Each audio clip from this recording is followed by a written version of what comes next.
আপনি গাড়িতে কতজনকে চাপিয়েছেন? 26 জন। 26 জন এলাও আছে আপনার গাড়িতে?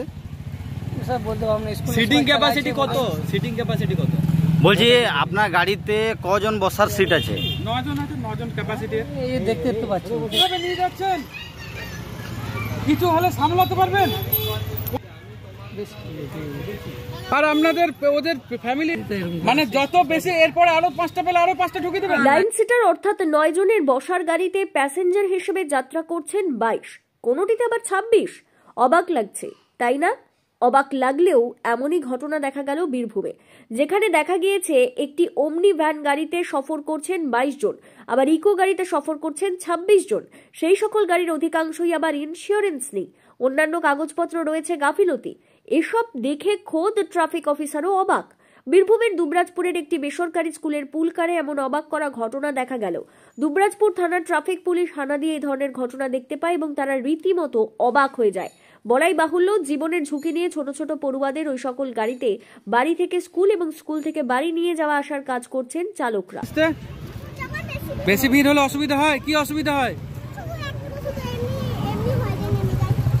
হ্যাঁ, এইভাবে যাচ্ছিস তোরা?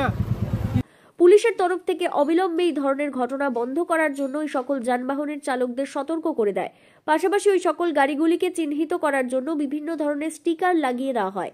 কাগজপত্র সম্পর্কিত যে সকল সমস্যা রয়েছে সেগুলি দ্রুত ঠিক করার নির্দেশ দেন দুবরাজপুর ট্রাফিক ওসি সন্তু ব্যানার্জি। যদিও এই ঘটনার পরিপ্রেক্ষিতে ওই স্কুল কর্তৃপক্ষ জানিয়েছে অভিভাবকরাই ওই সকল গাড়ি ঠিক করেন এবং তাদের ছেলে মেয়েদের পাঠান, তবে এই ধরনের ঘটনা অবাঞ্ছনীয় এবং তারা তাদের তরফ থেকে অভিভাবকদের সঙ্গে কথা বলে তাদের সতর্ক করা হবে।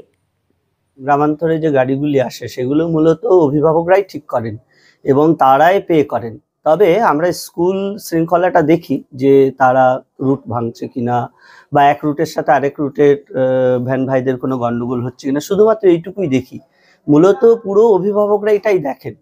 তবুও আমরা তো দায় এড়াতে পারি না। যদি এরকম কিছু ঘটনা হয়েছে আমি দেখি, তদন্ত করে আমি সমস্ত ভ্যান ভাইদের ডাকছি, ডেকে তাদের সাথে মিটিং করে প্রয়োজনে প্রশাসনকে ডেকে আমরা অভিভাবকদের সাথে একটা আলোচনা করব যে তারাই বা কেন পাঠাবেন।